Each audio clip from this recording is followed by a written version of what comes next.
Del Santo Evangelio según San Marcos.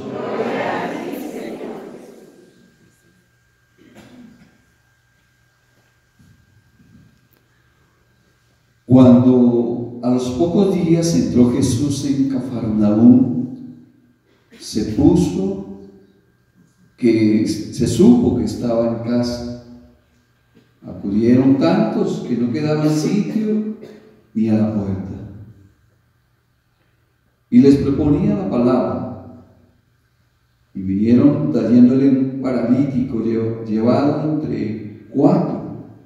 Y como no podían presentárselo por el gentío, levantaron la techumbre encima en donde él estaba.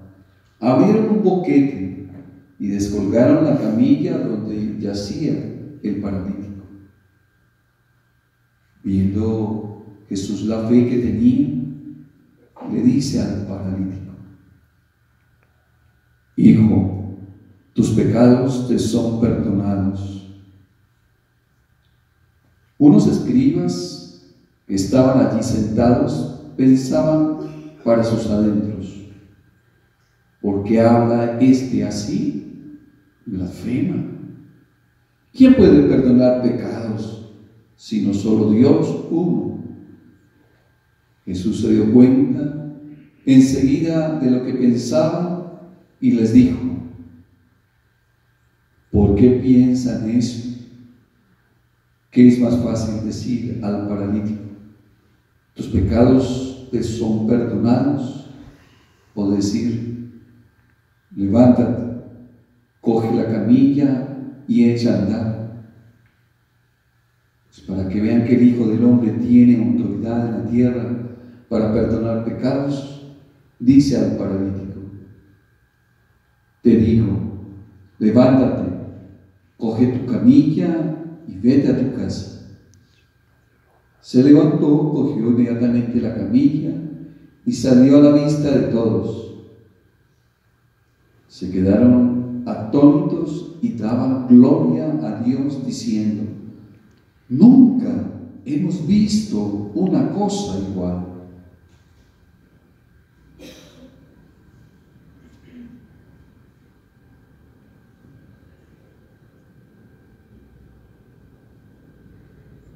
Palabra del Señor. Gloria a ti, Señor Jesús.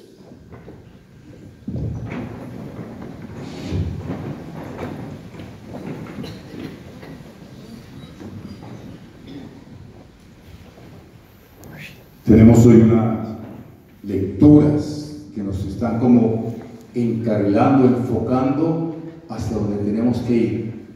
Podríamos echarle un vistazo a la primera lectura de la carta a los Hebreos, donde el Señor nos anima, podríamos decir, nos anima a acercarnos a Él. Mirando un poco lo que pasó en su pueblo, había dicho el Señor: he jurado en mi cólera que no entrarán en mi descanso. Pero Dios es bueno y misericordioso, y a pesar de esa palabra que pronunció una vez contra su pueblo, los recibe a todos. Y hoy tenemos que mirar que venimos aquí ante Dios, que es amor, que es ternura, que es misericordia, que es nuestro Padre, nuestro Papá. La palabra del Padre Nuestro, la oración, cuando el Señor enseña a orar, dice: cuando oren digan Padre Nuestro. Y ustedes saben que el Evangelio trae la palabra de la lengua de Jesús, del arameo Abba, que también la va a citar San Pablo posteriormente. El Espíritu Santo que clama en nuestro interior: Abba, Papá, Papá Nuestro. ¿Cómo se acerca uno a un niño? Pensemos que la palabra papá, aunque se relaciona con todos los hijos, es como más propio de los niños. ¿Cómo se acerca un niño a su papá o a su mamá? Se acerca con cariño, con confianza y con la seguridad y la certeza de que es acogido, de que lo quiere, de que lo que tiene el vestido, la ropa, el estudio, los cuadernos, etcétera, todo viene del papá y de la mamá. Y es así como el Señor nos invita a que nos acerquemos a Él. Es cierto que los hijos piden a los papás, el Evangelio lo recuerda. ¿Quién de ustedes, si su hijo le pide un pan, le va a dar una piedra? O si le pide pescado, le va a dar una culebra. O si le pide algún huevo, le va a dar un alacrán. No, porque nos acercamos con confianza a Dios, no solo para pedir. Yo pienso que la lectura de hoy nos está animando, no solo a pedir, sino que tal vez el mejor regalo, la mejor demostración de amor de un niño para con el papá o la mamá es un abrazo, un beso, una palabra de cariño, que es como, dijéramos, el máximo de esa ternura. Y es así como tenemos que acercarnos a Dios, con amor, con ternura, con cariño. A veces yo miro cómo muchas personas solamente piensan en Dios para pedir. Pedir, pedir, pedir, pedir, pedir más y pedir más y pedir más. Pero pocas veces se acercan a Dios para decirle que lo ama, que Él es todo, que Él es la fuerza, que Él es el tesoro, que Él es la alegría. Y en esta Eucaristía siempre insistimos en que a Dios tenemos que decirle que lo amamos, que lo queremos. ¿Qué pasa cuando vamos a seguir con el ejemplo del hijo, que es un ejemplo bíblico, el hijo y el papá? ¿Qué pasa cuando un hijo solamente le pide al papá y le pide y le pide y le pide y se comporta mal y no cambia? Las cosas no marchan bien. ¿Y qué pasa cuando un hijo, más que pedirle, es cariñoso? No por interés, sino porque realmente lo ama y lo quiere. Es cariñoso y le muestra su amor. Que el papá o la mamá le dan mucho más de lo que él necesita. Y así es el Señor. Por eso, más que pedirle, amémoslo y digamos que lo amamos, que lo admiramos, que Él es bueno, que es todopoderoso, que es nuestra protección, nuestra seguridad, nuestra fuerza. Y les aseguro que con este tipo de oración, que es fundamentalmente de adoración, de alabanza, y una oración que casi nunca hacemos, de gloria, hay que darle gloria al Señor, Él nos va a dar muchas cosas. Y la primera lectura nos decía: temamos, no sea que, estando aún en vigor la promesa de entrar en su descanso, alguno de ustedes crea haber perdido la oportunidad. Y eso pasa en la vida de fe. A veces las personas piden oración. Yo los invito aquí a esta Eucaristía porque aquí oramos por todos. Pero la carta nos ayuda como a despertarnos.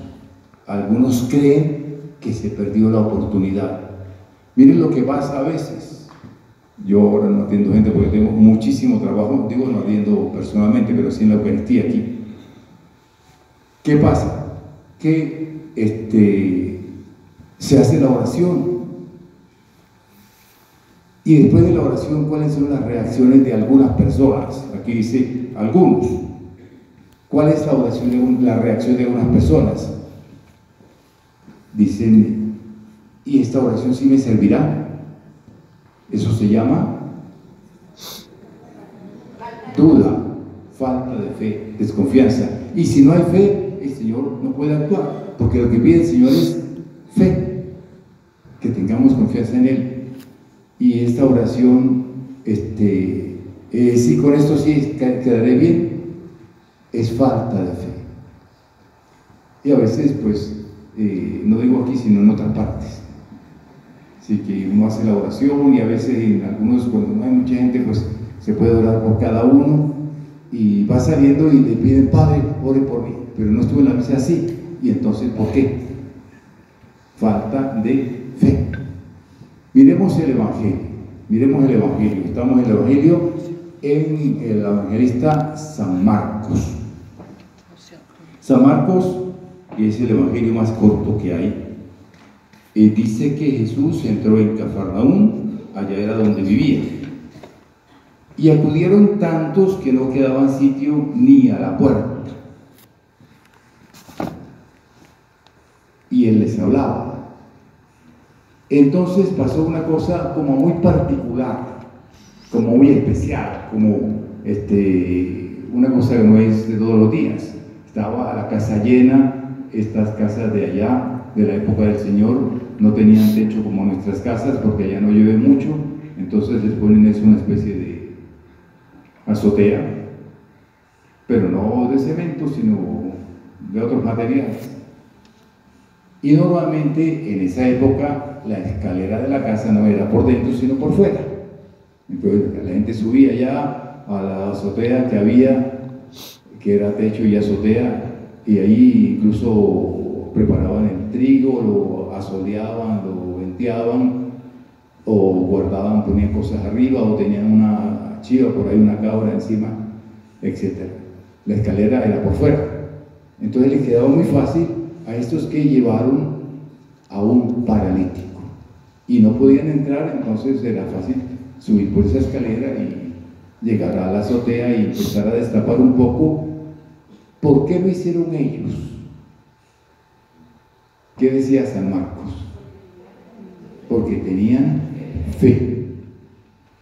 No fueron a decir, a ver si el Señor cura, a ver si nos sana esta enferma. Y cuando entraron no dijeron, ¿y si les servirá? No, tenían fe, iban con la certeza, con la seguridad que el Señor los iba a atender, a escuchar. Miremos lo que dice el texto de San Marcos, que es muy importante. Dice, viendo Jesús la fe que tenían ¿quiénes? Los que lo llevaban, no era el paralítico siquiera, eran los que lo llevaban. ¿Y quiénes lo llevaban? No dice San Marcos, solamente dice que vinieron trayéndole un paralítico llevado entre 4. ¿4 qué? Sí, no podían ser 4 ruedas, 4 llantas. También hubiera podido ser. Entre 4 personas. Pensemos un poco quiénes estaban preocupados y quienes estaban interesados porque este señor fuera curado. La familia o los amigos. Eso es. Y es por la fe de ellos. Porque no dice viendo la fe del paralítico, sino viendo la fe que tenían, está en plural, viendo la fe que tenían ellos, entonces el Señor se conmueve. Y podríamos preguntarnos qué es la fe, tocando con el tema de la carta a los Hebreos, que decía, vamos a repetirlo, algunos de ustedes creen haber perdido la oportunidad. La gente que dice servirá, no servirá, es que no tiene fe. Es que no tiene fe. Esta semana, yo no sé cómo consiguen el número de mi teléfono. Sí, a veces yo lo apago en la noche porque llegó un momento en que llamaban a las 11, a las 12, a las 1, a las 2, 3 de la mañana y dije, hasta aquí llegamos. Pues apagué el teléfono todas las noches y en la mañana abro. Los mensajes, a veces hay más de 100 mensajes y ustedes suponen que yo no puedo atender a cada una de las personas, es imposible, no hay tiempo. Yo les pido, bueno, vengan a la Eucaristía y tengan fe. La fe necesitamos confianza, seguridad. La fe, podríamos decir, es como la entrega de todo lo que tenemos al Señor. Le entrego mis pensamientos, le entrego mis deseos, le entrego mis afectos, el cariño que tengo a las personas, todo se lo entrego al Señor, todo. Para mí no es nada, todo es para Él. La gloria es para Él. Y estos vinieron con fe. Observemos cómo en este caso del Evangelio es un milagro, diríamos, especial, no solo por el hueco que abrieron y se metieron, sino porque no es la fe de la persona como tal, sino la fe de los que lo llevan, podríamos decir la fe de la comunidad que ora, y se lo presentaron. ¿Y qué fue lo que dijo el Señor al paralítico? Tus pecados son perdonados. Y esto es importante, porque el que quiere conseguir algo del Señor tiene que buscar al Señor. Vea, mucha gente quiere, a veces habla con uno, que me duele por aquí, que me duele por allá, o que no tengo plata, o que no tengo empleo, o que, bueno, tantas cosas que hay, tantísimas cosas que hay. Pero el Señor no se fija en eso. Lo primero, lo que le interesa al Señor, ¿qué es? Que tenga fe. ¿Y cómo se manifiesta esa fe? Sí, la confianza y la voluntad de Dios que está manifestada en los 10 mandamientos. Cumplir los 10 mandamientos. La fe se manifiesta también en oración. Y entonces uno le pregunta a la gente, ¿usted ora? ¿Usted es de Dios? Dice, sí, sí, mis relaciones con Dios son muy buenas, excelentes. Y yo lo someto a las 5 preguntas del examen que hace la Virgen. ¿Cuáles son esas 5 preguntas? Aquí las repetimos en cada vez que yo vengo aquí. El rosario diario, la lectura bíblica diaria, la Eucaristía con comunión, por lo menos la del domingo. ¿Qué más? La confesión mensual y el ayuno mensual. Empiezo a hacer la primera pregunta. ¿Usted reza el rosario todos los días? No. Pero mi mamá reza. ¿Sí? Y yo le pregunto a la persona, ¿usted se baña todos los días? Ah. Entonces tiene que estar, no es que su mamá se bañe todos los días y yo no. Es que usted va a rezar el rosario todos los días. Usted lee la Biblia todos los días. Yo tengo la Biblia así, ahí en el Salmo no sé qué. No, es leerla y orar con ella. No es poner la Biblia en el Salmo. Usted va a la Eucaristía los domingos, bueno, cuando pueda. No, cuando pueda no. Por lo menos el domingo. Usted se confiesa mensualmente. No. Hace 80 años no me confieso. Bueno. ¿Usted ayuna? ¿Y qué es eso? Pues que no coma. Así de simple. Entonces, la gente quiere venir al Señor, como vino el paralítico con sus amigos, con su familia, quiere venir al Señor, pero no piensa en que primero tiene que cambiar la vida. Eso es. Por eso lo primero que le dice el Señor al paralítico no es levántate y anda, sino tus pecados son perdonados. Es posible, el evangelista Marcos no describe todo, pero es posible que antes el Señor le haya dicho a él, siempre conoce al Señor, cuáles son los pecados. Si quieres acercarte al Señor, no puedes estar así. Tienes que cambiar la vida. Tienes que purificarte, estar limpio. Para ir al Señor hay que cambiar la vida, dejar el pecado. Con pecado no se puede acercar uno al Señor. Y eso es lo que podríamos llamar el purgatorio. El purgatorio es ese proceso de limpieza, de purificación que todos hacemos y que tenemos que hacer por la confesión, por la oración, por el arrepentimiento, por las buenas obras, las obras de caridad, las obras de misericordia. Y ahí sí podemos acercarnos. Y aquí entendemos lo que decía la carta a los Hebreos. Alguno de ustedes cree haber perdido la oportunidad, es decir, se quiere acercar sin haber cambiado, y así no se puede. Entonces, antes de decir el que necesito plata, el que necesito salud, el que necesito no sé qué más cosas, vamos a seguir esos 5 consejos de la Virgen.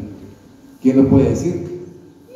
El primero, rosario diario. Segundo, la lectura bíblica diaria.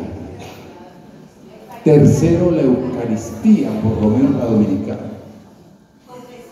Cuarto, la confesión mensual. Y quinto, el ayuno mensual. Ustedes lo saben, pero la mayoría de personas no lo saben. Entonces quieren una oración, y a veces digo yo, pero yo no soy un brujo. Sí, porque quieren que me haga la oración y ya se acabó. Y yo no voy a cambiar de vida, no es así. Primero y antes, tus pecados tienen que ser perdonados. Primero y antes. Es que pasa, yo no les puedo contar todas las aventuras que me pasan a mí. A veces llegan señoras. Padre, mi esposo me dejó, mi esposo tiene otra mujer. Hágame una oración. Y esperan que al salir de allí esté el marido con los brazos abiertos esperándola. Eso no va a pasar. Primero tiene que convertirse, primero tiene que cambiar, primero tiene que hacer muchas cosas.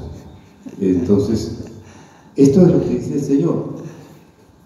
Los que lo llevaron y él mismo seguramente pensaron que al hacer ese huevo en el techo y al bajarlo ahí, ponerlo ahí delante de toda la gente, iba a decir, coge tu camilla y vete.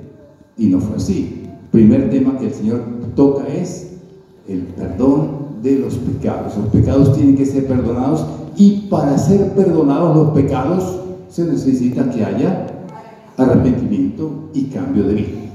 Entonces, por eso decíamos, las dos lecturas son como en torno a la fe. Viendo la fe que tenían, dijo, aquí hay que aprovechar, dijo el Señor, para la catequesis. Y después sí vino por lo que tenía que venir. ¿Y qué fue lo que tenía que venir? ¿Qué dice San Marcos? El Espíritu Santo. ¿Quién estaba aquí cuando se leyó el Evangelio? Ricardo. La reacción de los demás. Yo no estaba, ¿no? ¿Cómo va a perdonar pecados? Solamente Dios perdona los pecados. Y así es. Y él dice, pues entonces, y ya no es por el paralítico, y ya no es por la fe de los demás, sino por los que lo están criticando, para que vean que el Hijo del Hombre tiene poder. Le dice al paralítico, toma tu camilla y ve. Y fue la curación, pero después de todo este proceso. Entonces nos acercamos al Señor, pero tenemos que acercarnos de esta manera, así como decíamos, con fe, con un cambio de vida, con mucha oración. Y hay que orar mucho, porque el mundo está volviéndose como peor cada día. ¿Y por qué se vuelve peor? Porque se olvida de Dios, se olvida de los mandamientos. Y entonces la gente, uno de los grandes mandamientos, amar a Dios y amar al prójimo. Y si se nos olvida eso, no matar. Mire lo que pasó en Bogotá ayer, qué barbaridad. Por eso hay que orar mucho. Y orar, y la Virgen Santísima nos pide que oremos más, que oremos más. Y es lo que tenemos que hacer, mucha oración. Porque más pecado hay, entonces más fuerza tiene el enemigo y va a atacar. Pero más oración, más control sobre las cosas. Y entonces cuando la gente no ora y pierde la fe, viene el desorden. Pero cuando hay oración y cuando llega al Señor, el Señor actúa. A veces el Señor actúa no como los switches para prender la luz, que no mueva bien, quedó prendida. Entonces piensan que si yo vengo a la Eucaristía o si hago esta oración, ya todo se acabó. Puede ser que sí, puede ser que no. El Señor actúa en el momento en que Él ve que es lo mejor para nosotros. Es que el Señor no me escucha. No, el Señor siempre escucha. Y responde con lo que más nos conviene a cada uno de nosotros. Porque la oración del Padre Nuestro no es, hágase, Señor, mi voluntad, como yo quiero, y yo quiero ya y ahora. La oración es, hágase tu voluntad. El Señor en el huerto de los olivos le dice al Papá, al cielo, papá, si es posible, que pase de mí este cáliz, es decir, que no pase por todo ese sufrimiento, pero que no se haga mi voluntad, esa es la oración, que no se haga mi voluntad, sino la tuya. Y ahí estamos seguros. El que se entrega al Señor no tiene nada que perder, sino todo por ganar, todo.